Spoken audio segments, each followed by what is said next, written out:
Welcome back. Communities in eThekwini are bracing themselves for planned water cuts until June next year. The eThekwini Municipality and Umgeni Water have announced a schedule of water rationing. This is due to extensive damage to 2 raw water pipelines supplying the Durban Heights water treatment works. This is Tuzuma Township, one of the worst affected areas by the April floods. A large majority of over 460 flood-related deaths were from Tuzuma, Inanda and Jelimnyama. Portable bulk water utility Umgeni Water says the floods also caused extensive damage to 2 raw water pipelines. Areas such as Durban North, Umlazi, Phoenix, Clarota, Chatsworth, Kwamashu and Claremont are among the affected communities. Boisiwe Dlamini runs a kitchen that provides food and water for people displaced by the floods. She says they use up to 700 liters of water a week. She says water cuts will affect them because they need a lot of water as they are cooking for the flood victims. She says they will not be able to cook 3 meals a day and wash dishes if they introduce this rationing program. He says they've just been hit hard by the recent floods. He says, but even before that, the supply of water to their area has been erratic. He says the impending planned water cuts will affect them badly. In a statement, Umgeni Water says it requires an additional 40 million liters per day to meet the amount of potable water it is contracted to supply to eThekwini. The municipality says the work on one of the reservoirs is set to be completed by November. This will secure over 300 million liters of storage space. Water rationing has become necessary due to reduced water supply from the Durban Heights water treatment plant. This shortfall has been caused by Umgeni Water being unable to receive adequate raw water from Nickel Dam because of extensive damage to 2 raw water pipelines in the April disasters that we experienced heavy rainfalls. Will remain for the next 10 to 12 months. Residents are being cautioned against stockpiling for fears that this could collapse the already constrained system. Water rationing in eThekwini starts on Monday. Vusi Kumalo, SABC News, Durban. The Nelson Mandela Bay Metro remains in a state of crisis due to its low water supply. Thus far, the Impofu Dam has dried up and the Churchill Dam lies at below 9%. Water leaks within the metro also contribute to the emergent need for water. Now, the municipality has now installed communal taps to service areas that were supposed to be serviced by the Impofu and Churchill Dams. It maintains that the metro's demand needs to be reduced to 230 megalitres a day. Kim Daniels reports. With Day Zero looming, the Nelson Mandela Bay Municipality is doing all it can to service its residents with water. It has started installing communal taps to relieve some of the pressure. Residents are shocked at the current reality. I'm a little bit frustrated, but I know we have problem with the water situation and the raining and stuff. But at least they're trying. The municipality have known about this problem for so long. Why only now are they doing things? They should have started long ago. Not everyone can afford to buy water. These water collection points have been placed along the spine of the water distribution system. It will be fed from the Kharib system, which gives 210 megalitres on a daily basis. Installation of our collection points is progressing well. We have quite a number that have been completed. We are identify additional ones to ensure that at least access to basic water is maximized. And at this point in time, we are still able to provide everybody with water in the city, and this is only planned, as a last resort, as an emergency when everything else fails. Meanwhile, the Gift of the Givers has embarked on drilling boreholes that extend 200 meters down into the earth. This will enable access to water that can feed areas marked as red zones. And then, to fast-track the process, working with the municipality, we asked them which bores that you have that have been closed some years ago. And yesterday, a municipal team came with us and we started touring the sites where there are boreholes. There's one in the Galvin Stadium, which we could activate immediately. And they've taken us to other sites. Those sites, there's still water, so we'll hold on. And by the next 2 or 3 days, we'll see they've got, I think, close to 50 or 60 such boreholes, which we can then put in pumps, put in pipes, put in taps, and make them functional. The municipality maintains that the water supply will stretch if everyone uses water sparingly. Kim Daniels, SABC News, Gqeberha. All right, now let's take you back to KwaZulu-Natal, where there are water issues in eThekwini and Umgeni Water.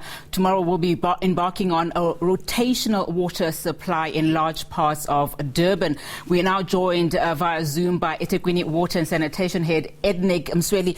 Ednick, thank you so much for your time this afternoon. You say that this is going to be rationing of water for at least 12 months. How convinced can people be, and how confident can people be that this situation will then be resorted, come 12 months from now? Because as you know, you're talking about an area that has been battered by flooding and also economic conditions not looking so good for Durban.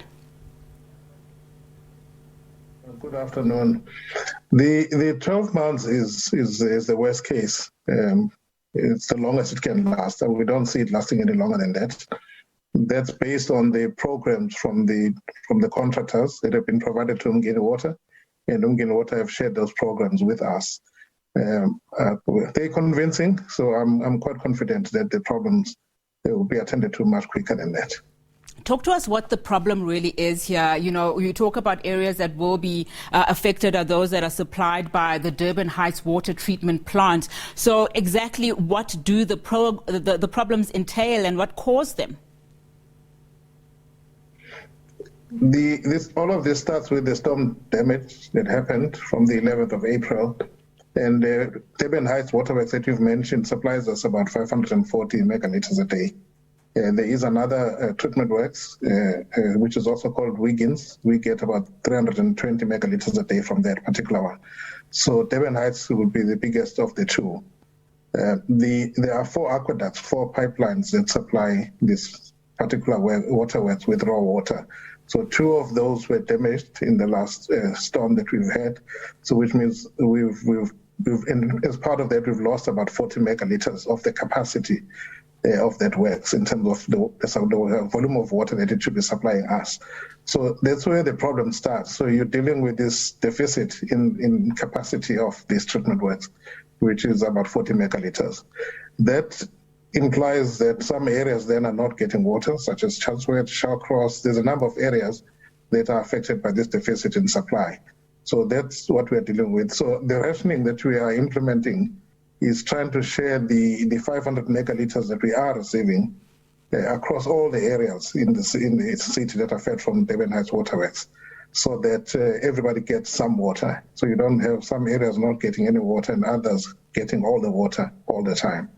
All right. So that's in essence what we are trying to manage. So at least that speaks to plans in ensuring that not everybody, is inconvenienced. We played a clip earlier on about how some people who are currently assisting those that were, left destitute during the April floods with food and water, 3 times a day, and they're saying that's going to be impossible now with the rationing. To what extent do you prioritize those that are in dire straits due to the floods? Because, government has promised some form of assistance. To date, a lot of people are still not provided with shelter. Some of them, very much in the hands of activists that are helping them, NGOs that are assisting them. To what extent will you then prioritize those people that have been inconvenienced by these floods?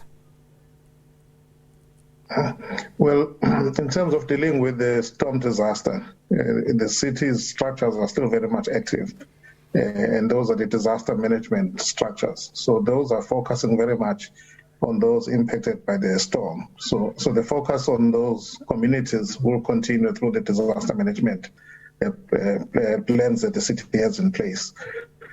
But in dealing specifically with the water issues, the Minister of Water and Sanitation put in place a war room that also is linked to storm disaster, but focuses on the water and sanitation issues.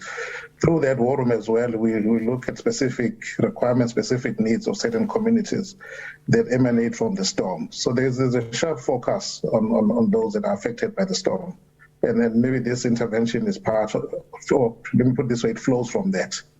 As you know, parts of the Nelson Mandela municipality are also faced with a looming day zero, as it were, in terms of their water issues. We also have water issues in other parts of the country. And a lot of the focus has been on the infrastructure development that has not been up to scratch. So I hear you saying that a large part of this damage is caused by the April floods. But how much of that also is because of the lack of infrastructure development that has been happening in your municipality?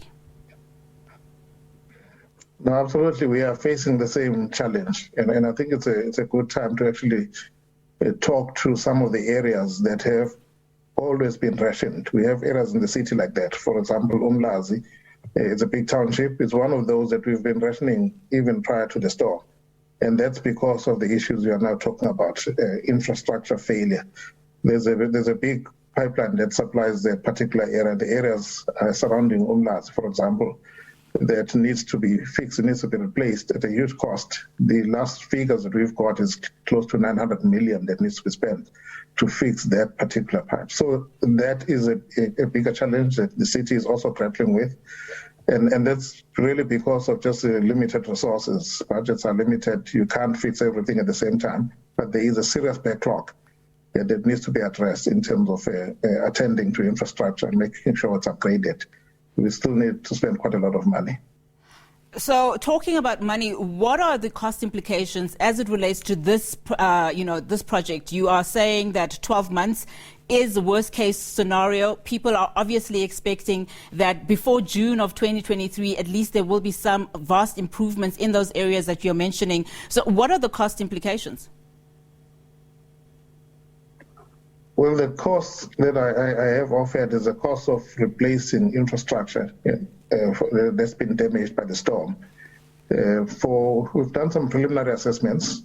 I think for water and sanitation together, you're looking at around 2 billion if you were to replace everything and get it to work like how it was before.